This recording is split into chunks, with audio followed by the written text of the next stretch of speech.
Mathematical tool में integration खत्म करने के बाद अब हम लोग स्टार्ट करेंगे वेक्टर, क्योंकि वेक्टर के बगैर फिजिक्स को सोचना ही पॉसिबल नहीं है। जब आगे काइनेमेटिक्स वगैरह पढ़ोगे, फिजिक्स जैसे जैसे आगे बढ़ेगी, सबसे ज्यादा यूज अगर किसी चीज का होगा तो वो होगा वेक्टर। जैसे 10th क्लास में वेक्टर का ज्यादा यूज नहीं होता है, तो हम लोग वहाँ पे उतनी बातें नहीं करते, बट यहाँ पर है। तो इस वेक्टर को स्टार्ट करने में आज जो हम लोगों का फर्स्ट टॉपिक है, उसमें इंट्रोडक्शन ऑफ वेक्टर होगा, फिर स्लोली स्लोली आगे चलेंगे। जैसे मैंने यहाँ पे लिखा हुआ physical quantity. Generally physical quantity के बारे में थोड़ा सा आइडिया हमें होना चाहिए कि फिजिक्स में हम कौन सी क्वांटिटी को रीड कर सकते हैं और किस टाइप की क्वांटिटी को नहीं पढ़ सकते। जैसे मैंने पहला एग्जांपल यहाँ पे लिया और यहाँ पर एक वर्ड लिखा ब्यूटीफुल, ठीक। जैसे नंबर 2 ऐसे मान लो यहाँ पे लिख दिया हैंडसम। नंबर 3 यहाँ पे लिख दिया लव। नंबर 4 यहाँ पर लिख दिया पे। नंबर 5 ऐसा लग रहा है कि ये फिजिक्स की क्लास में कुछ और चल रहा है, तो ध्यान से सुनना। जैसे मैं ये सारी एग्जांपल यहाँ पे लूं और एक और लिख दूं, इंटेलिजेंस। अब मैंने आपसे बोला कि ये कुछ क्वांटिटी लिखी हुई है, इनका मेजरमेंट करके, अब मैंने बोला इसको मेजरमेंट करो। जैसे किसी से पूछा कि भाई कितना ब्यूटीफुल है, एक बच्चा आंसर कर रहा है सर 10 kg। थोड़ा अजीब सा नहीं लग रहा है सुनने में? यार कितना ब्यूटीफुल है 10 kg। किसी से पूछा, उसने कहा 2 घंटे, या बोला 10 मीटर। ये तो पॉसिबल नहीं है। हैंडसम कितना है, एक बोल रहा है 2 किलो। कितना प्यार किसी को कोई कर सकता है, तो उसने बोल दिया 30 मिनट। ये क्या है? 2 मीटर, 4 मीटर, इसका तो कोई मतलब नहीं है। हमारे अंदर कितना पेन है, कहीं चोट लग गई, किसी ने पूछा दर्द हो रहा है कितना हो रहा है, उसने बोला 6 kg। क्या डॉक्टर समझ पाएगा? नहीं। तुम कितने इंटेलिजेंस हो? बोला 50 किलो। इन बातों का क्या मतलब है? मतलब यहाँ पे साफ आ रहा है कि ऐसा कोई भी इंस्ट्रूमेंट नहीं बना जो इस जैसे ब्यूटीफुल है, हैंडसम है, पेन है, इंटेलिजेंसी है, इसको मेजर करके बता दे कि किलो में, मीटर पर सेकंड में। कोई यूनिट ही नहीं है। तो क्या ये क्वांटिटी हमारी फिजिकल क्वांटिटी बोली जा सकती है? तो मतलब ये है कि ये जो मैंने यहाँ पे लिखा है, इनमें से किसी भी क्वांटिटी को we can not measure in terms of, notes proper बनाने, इन टर्म्स ऑफ यूनिट। इन क्वांटिटीज को हम किसी भी यूनिट में रिप्रेजेंट नहीं कर सकते। अगर नहीं कर सकते तो ये quantity they will not be physical quantity. Physical quantity, तो ये फिजिकल क्वांटिटी नहीं हो सकती। मैंने यहाँ पे समझाने की कोशिश ये करी है कि फिजिक्स में हम उन क्वांटिटी को ही पढ़ेंगे जिनका मेजरमेंट पॉसिबल है, और जिसका मेजरमेंट पॉसिबल नहीं है वो फिजिकल क्वांटिटी की कैटेगरी में नहीं आती। इसलिए मैंने इस टाइप का एग्जांपल लिया जिससे कि ज्यादा समझ में आए, ठीक। तो इसका मतलब हुआ कि जब ये चीजें फिजिकल क्वांटिटी नहीं है तो फिर कैसे पढ़ेंगे? फिजिकल क्वांटिटी मेजरली 2 टाइप की होती है। एक फिजिकल क्वांटिटी को कैटेगरी में डाला गया है स्केलर, और दूसरी फिजिकल क्वांटिटी को कैटेगराइज किया गया है वेक्टर। अब हमें ये समझना है कि ये वेक्टर और स्केलर को कैसे अंडरस्टैंड करेंगे, तो अगले पेज पे चलो। अब यहाँ पे देखो, जैसे मान लो मैंने एक स्टेटमेंट लिखा कि ए कार इज मूविंग। एक कार मूव कर रही है, या आपसे किसी ने पूछा कि तुम्हारा स्कूल कितनी दूर है, मैं बोला 10 किलोमीटर है, चले जाओ। तब 10 किलोमीटर जाने का मतलब है वो घर से निकला, उसको लेफ्ट में जाना है, राइट में जाना है, सीधा जाना है, ऊपर जाना है, किसी पेड़ सामने खड़ा हुआ उसी के ऊपर चढ़ जाना है, कहाँ जाना है? इनकम्प्लीट सा लगता है। तो जैसे मैंने यहाँ पे लिखा कि एक कार इज मूविंग, तो एज ए कॉमन मैन आपके माइंड में 2 क्वेश्चन यहाँ पे खड़े होंगे। पहला क्वेश्चन क्या होगा? पहले आप लोग ये पूछना चाहोगे कि इन विच डायरेक्शन। इन, मैं इसको लिख देता हूँ फिर एक्सप्लेन कर देता हूँ। देखो, जैसे स्टेटमेंट था एक कार इज मूविंग, अब इसमें हमारे माइंड में we want to know only 2 things. 2 चीजें जब तक नहीं पता होंगी पूरा आंसर नहीं कर पाओगे। पहला क्वेश्चन माइंड में आएगा in which direction is the car moving, car किस डायरेक्शन में मूव कर रही है। मतलब यहाँ पर मैं जानना चाह रहा हूँ कि किधर जा रही है, मीन्स डायरेक्शन की। दूसरा मेरे माइंड में आएगा how fast is the car is moving, car कितनी स्पीड में चल रही है और किधर चल रही है, तब जाके पूरी नॉलेज आएगी। तो यहाँ पर किसकी बात हो रही है, डायरेक्शन की। यहाँ पर किसकी बात हो रही है, हाउ फास्ट यानी मैग्नीट्यूड।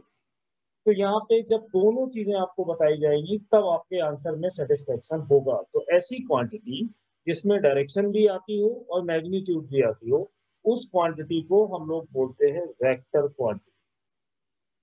जैसे फॉर एग्जांपल अगर इसी कार की बात करें तो वेलोसिटी, वेलोसिटी में क्या होता है, मैग्नीट्यूड भी होता है और डायरेक्शन भी होता है। मैग्नीट्यूड का मतलब क्या है, कितनी स्पीड से जा रही है, डायरेक्शन का मतलब किधर जा रही है। अब जैसे यहीं पे किसी ने एक एग्जांपल लिया और उसने लिख दिया मास, तो मास का वैल्यू हो गया 10 kg। अब मास में किसी ने बोला कि ये एक मटेरियल है, इसका मास कितना है, मैंने बोला 5 kg है, तो वो सेटिस्फाइड हो जाएगा, क्योंकि उसको ये नहीं जानना है कि किधर की तरफ, क्योंकि मास का कोई डायरेक्शन नहीं है। तो जिसमें सिर्फ और सिर्फ मैग्नीट्यूड कहने से काम चल जाएगा, उसको हम बोलेंगे स्केलर। और जिसमें दोनों बातें बतानी पड़ेगी, मैग्नीट्यूड भी और डायरेक्शन भी, उसको बोलते हैं वेक्टर। और क्वांटिटी फिजिक्स में वो पढ़ेंगे जिसका मेजरमेंट हो। जैसे मास आपका स्केलर क्वांटिटी है, इसी तरह वॉल्यूम भी स्केलर क्वांटिटी है, और जैसे डेंसिटी है, ये भी स्केलर क्वांटिटी है। ऐसे वेक्टर क्वांटिटी की बात करेंगे, जैसे वेलोसिटी हो गया, एक्सीलरेशन हो गया, तो एक्सीलरेशन क्या है, वेक्टर है। इसी टाइप से जैसे फोर्स हो गया, इसमें भी डायरेक्शन होती है, ये वेक्टर हो गया। मोमेंटम हो गया। आगे आगे जैसे जैसे चैप्टर बढ़ेगा तो अपने आप वहां मैं बताता जाऊंगा कि देखो यार, इसको पढ़ने में ना मुझे मैग्नीट्यूड भी चाहिए, डायरेक्शन भी चाहिए, तो उसको वेक्टर बोलोगे। और जिसमें मैं बोलूँ यार डायरेक्शन की कोई जरूरत नहीं, बस इतना लिख दो, मैग्नीट्यूड से काम चल जाएगा, तो वो हमारा स्केलर क्वांटिटी की कैटेगरी में आएगा। ठीक।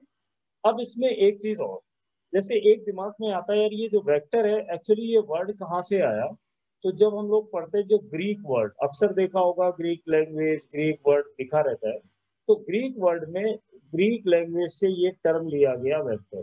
अगर इसको तुम सिंपल लैंग्वेज में समझना चाहो तो ये वेक्टर का मतलब क्या है, वेक्टर का मतलब होता है कैरियर।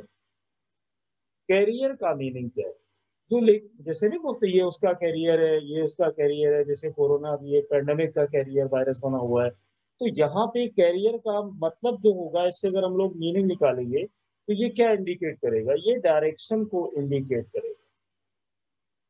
यानी हम लोग अपनी लैंग्वेज में इसको कैरियर की टाइप से समझ सकते हैं, पर ग्रीक वर्ड में वेक्टर, वेक्टर का मतलब मैंने अभी समझाया। पर इसमें एक चीज और याद रखनी है। अब मैं अगले बोर्ड पे ना तुम्हें एक और एक पॉइंट है जो अपने दिमाग में रखना होगा। एक, अगर मैं बोलता हूं कि if a physical quantity has a direction, अभी मैंने बोला वो वेक्टर होती है, पर एक थोड़ा सा अलर्ट है कि if a physical quantity has a direction then it may और may not be a vector. ये क्या चक्कर है, ऐसी कई क्वांटिटी हैं जिनमें मैग्नीट्यूड भी होगा और डायरेक्शन भी होगी, पर वो वेक्टर नहीं होगी। यानी we are looking to find what will be the necessary condition to being a vector quantity. जैसे फॉर एग्जांपल की अगर हम बात करें, जैसे टाइम है, तो टाइम की अगर बात करो तो ये डायरेक्शन के साथ होता है कि अगर वॉच को देखो तो एक फिक्स डायरेक्शन में क्लॉकवाइज या एंटी क्लॉकवाइज चलता है, तो इसमें टाइम में मैग्नीट्यूड भी है और डायरेक्शन भी है। जैसे और आगे जब फिजिक्स पढ़ेगी तो मैं तुम्हें क्वांटिटी पढ़ाऊंगा प्रेशर, इसमें भी डायरेक्शन है और मैग्नीट्यूड भी है।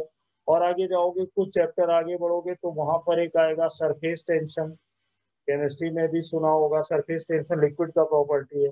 अभी तुम्हें ये नहीं जानना है कि सरफेस टेंशन क्या है, अभी सिर्फ मैंने एक क्वांटिटी का नाम लिया है, जब ये चैप्टर आएगा तो पढ़ोगे ही।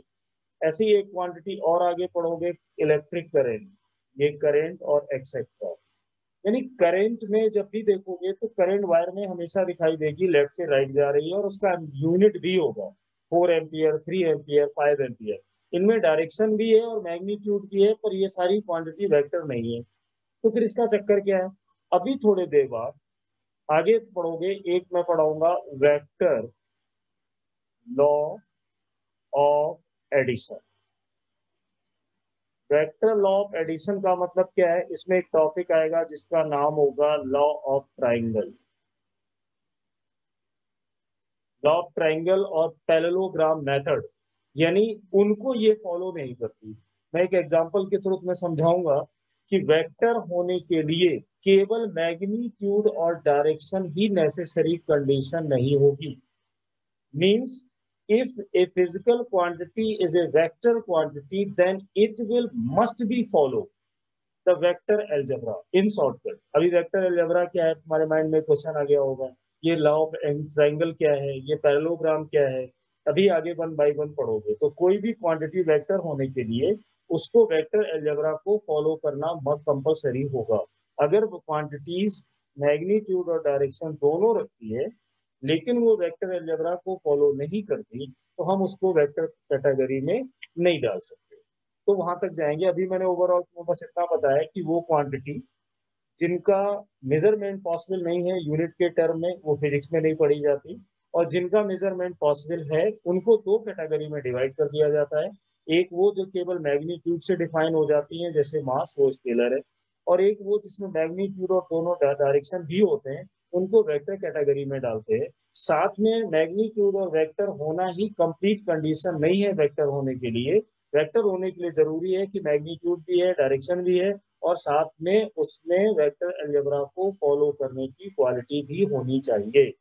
अब इसके बाद आगे बढ़ते हैं, हम लोग बात करेंगे रिप्रेजेंटेशन ऑफ वेक्टर को लेकर। अभी हमने बात किया कि वेक्टर में क्या क्या होता है, अब बात कर रहे हैं कि रिप्रेजेंटेशन ऑफ वेक्टर पे हमें जाना है। तो देखो, वेक्टर में दो चीजें होती हैं, एक तो मैग्नीट्यूड और दूसरा होता है डायरेक्शन। मैंने यहाँ दो सिंबल बनाए हुए, एक जो ये एरो है ये बात करेगा डायरेक्शन, यानी एरो जैसे देखा रोड पे चलते हैं तो एरो बना होता है कि इधर टर्न ले लो, पीछे आ जाओ, तो एरो का मतलब है डायरेक्शन। और ये एक स्ट्रेट लाइन दिखाई दे रही है, ये किसी भी फिजिकल क्वांटिटी के मैग्नीट्यूड की बात करेगी, यानी मैग्नीट्यूड।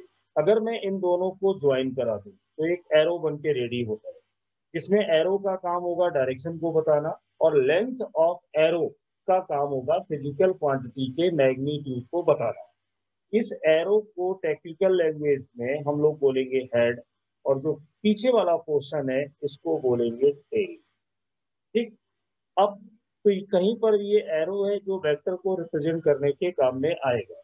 दूसरा, जैसे मान लो मैं यहाँ पे लिख रहा हूँ कि एक क्वांटिटी है जिसको मैंने लिखा वेक्टर ए। अब इसको मैं शॉर्टकट में लिख सकता हूँ, ए लिखूं और उसके ऊपर एरो लगा दूं। तो इस एरो ये इंडिकेट कर रहा है कि जो ए क्वांटिटी लिखी गई है वो वेक्टर है।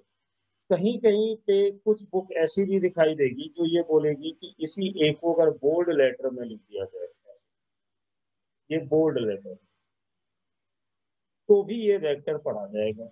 लेकिन मोस्ट कन्वीनियंट ये है कि कोई भी क्वांटिटी ऐसे लिखो और उस पर वेक्टर का साइन मार दो।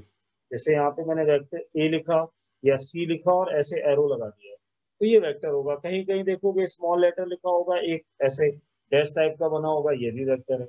ज्यादातर हम लोग इसका यूज करते हैं क्योंकि बोल्ड करने के लिए मुझे पेन को बार बार एक जगह रिपीट करना पड़ेगा।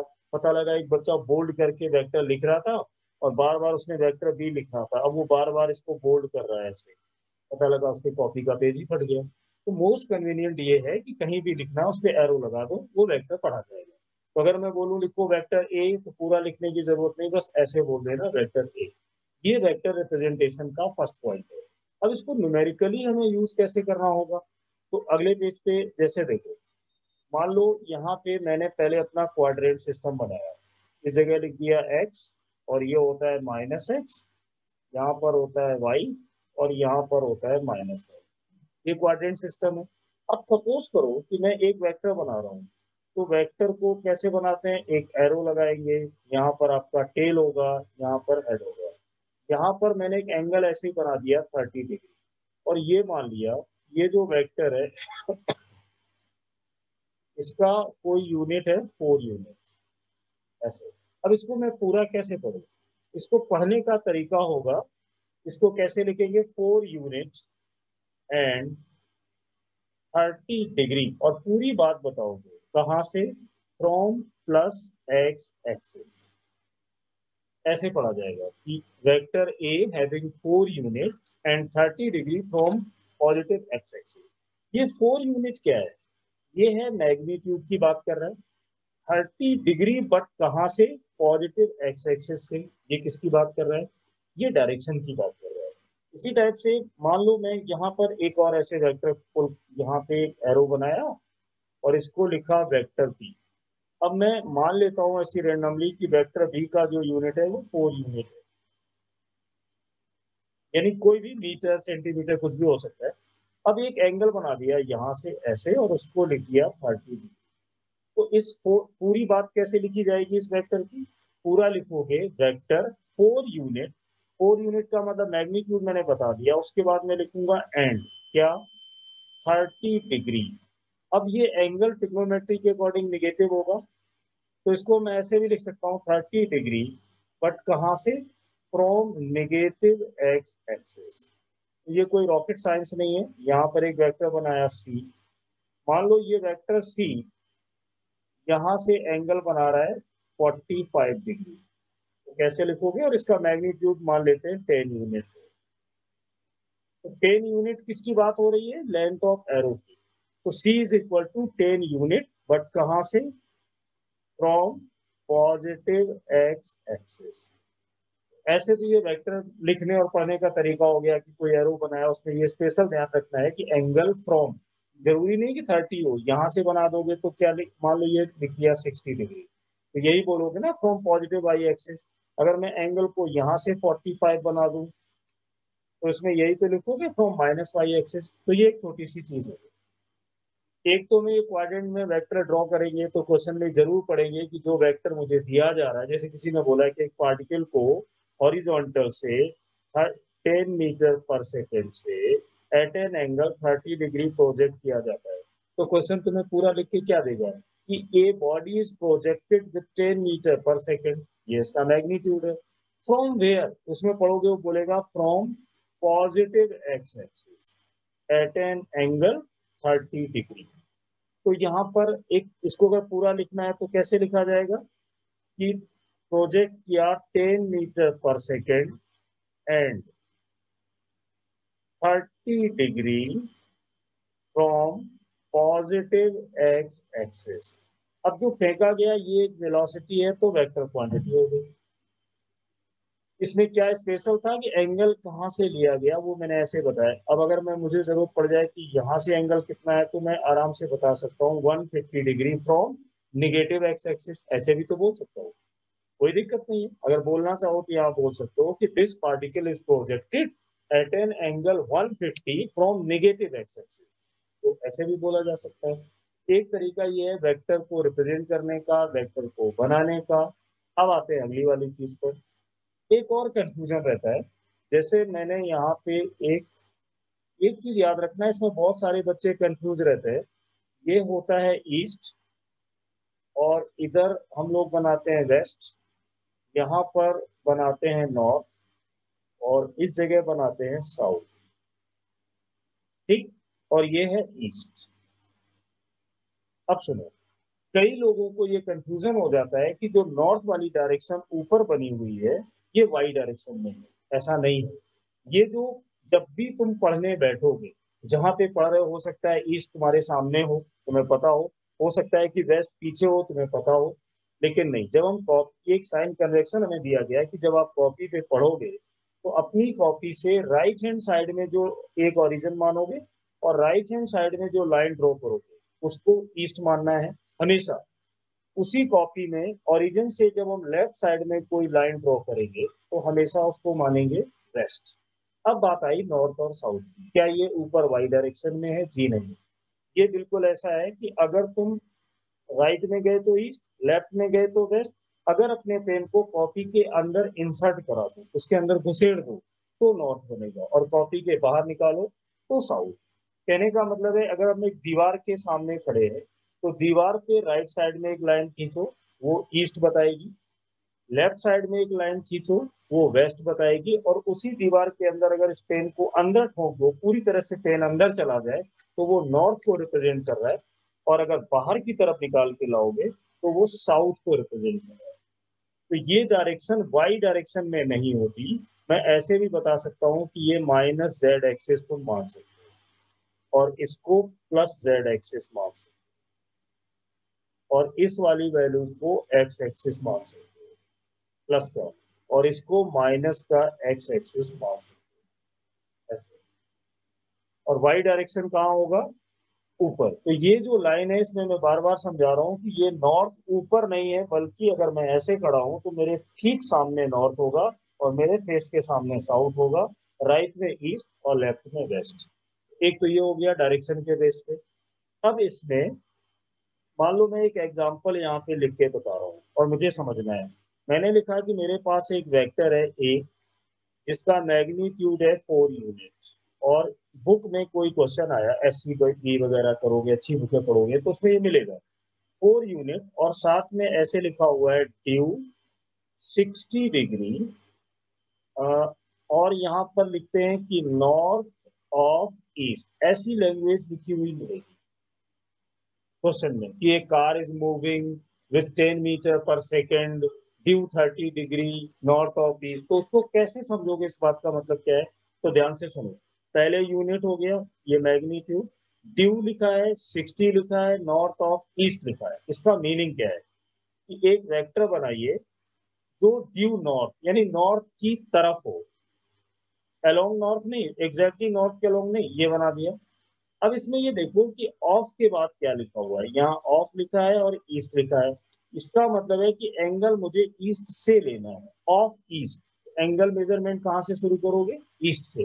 कितना एंगल चाहिए? तो आंसर है 60 डिग्री। तो ये हो गया 60 डिग्री। ये जो आपने लिखा ये क्या है? इसका मतलब हुआ ए इक्वल 4 यूनिट, और लिखोगे ड्यू 60 डिग्री किसकी तरफ? नॉर्थ की तरफ। एंगल कहां से लेना है? ईस्ट से लेना है, ऑफ। ऐसे इसको पढ़ा जाएगा। और प्रैक्टिस करते हैं इसकी। एक तो मैंने सिंपल एग्जांपल लिया, मान लो मैं एक और एग्जांपल बना रहा हूँ, एग्जांपल नंबर 2, थोड़ा और क्लैरिटी आएगी। मान लो मेरे पास एक कोई वेक्टर बी, जिसका यूनिट है 3 यूनिट, ऐसे। और क्वेश्चन में लिख के आ रहा है कि due 30 degree north of west. मान लो ये लैंग्वेज लिखी हुई है, तो इसका मतलब क्या हुआ? इसका मीनिंग हुआ कि मुझे ड्यू 30 डिग्री एंगल लेना है, नॉर्थ की तरफ वेक्टर बनाना है और एंगल मेजर करना है वेस्ट से, ऑफ वेस्ट। तो एक ऐसा लाइन ड्रॉ करो, एंगल 30 डिग्री, ऑफ के बाद क्या लिखा हुआ है? वेस्ट। तो एंगल बनाओगे वेस्ट से, और वो कितना होगा? 30 डिग्री। ऐसे। अब जैसे मान लो, ये तो मैंने एक एग्जांपल बताया, ऐसे बहुत सारे बनाए जा सकते हैं, यहाँ भी बना लो, यहाँ भी बना लो। मान लो मैं एक और एग्जांपल ले रहा हूँ, उसमें लिखा हुआ है कि ए, कोई क्वेश्चन आया, कार इज मूविंग। मान लो स्टेटमेंट आ गया, car is moving with 20 metre पर सेकेंड ड्यू साउथ। ऐसे लिख दिया कि नहीं, पूरा एक बार फिर से लिखते हैं, due 37 degree south of west. कई क्वेश्चन में ये स्टेटमेंट मिलेंगे, तो अब तुम्हें इसको वेक्टर मान लो बनाना है, आगे चल के कंपोनेंट भी पढ़ोगे। सिर्फ इतना लिखा था, car is moving with 20 metre पर second due 37 degree south of west. इसका मतलब क्या हुआ? फटाक से जाओगे और यहाँ पर लिखोगे ईस्ट, यहाँ पर लिखोगे वेस्ट, यहाँ लिखोगे नॉर्थ, और यहाँ लिखोगे साउथ। अब ये पढ़ोगे कि मुझे बनाना किसकी तरफ है? साउथ की तरफ। एंगल मेजर कहाँ से करना है? वेस्ट से। तो साउथ ये है, तो वेक्टर ऐसे पुल करोगे, और यहाँ पे क्या लिखोगे? मैग्नीट्यूड कितना? 20 मीटर पर सेकेंड। ये कार की स्पीड हो गई। ड्यू ड्यू साउथ भी पूरा हो गया। अब एंगल 37 में कहाँ से लूं? साउथ से लूं या वेस्ट से लूं?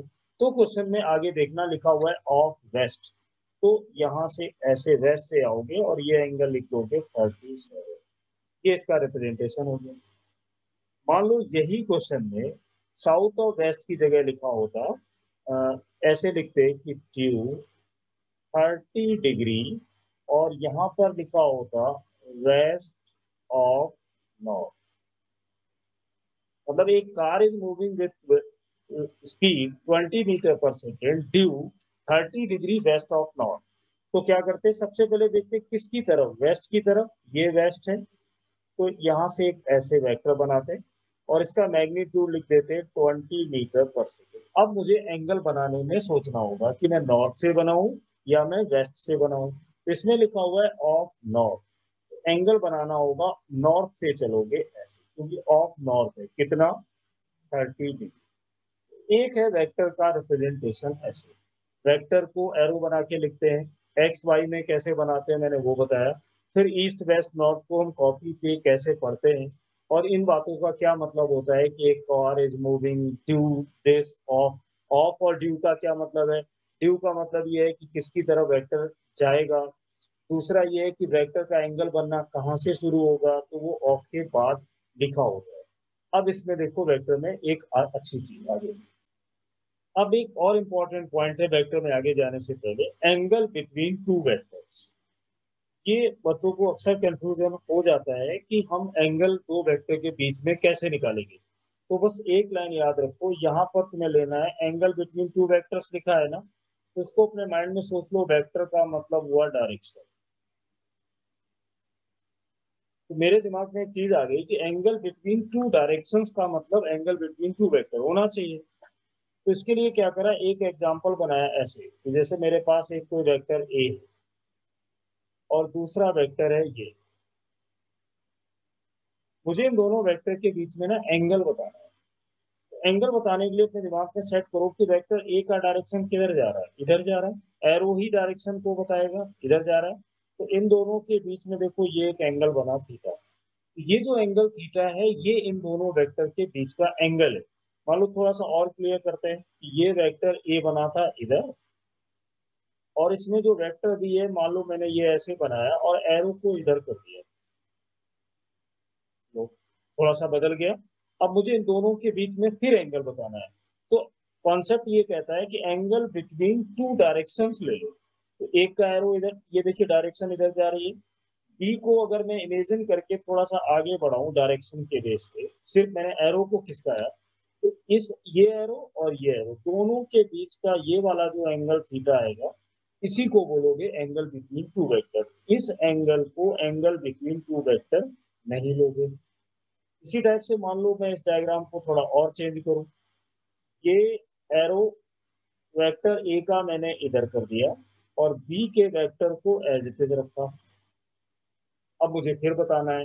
तो कॉन्सेप्ट ये कहता है कि जो डायरेक्शन है उसी की तरफ बढ़िए। ए का एरो इधर जा रहा था, ये वेक्टर ए का डायरेक्शन किसका दिया, बी का डायरेक्शन इधर जा रहा है, तो इन दोनों डायरेक्शंस के बीच का एंगल ये होगा।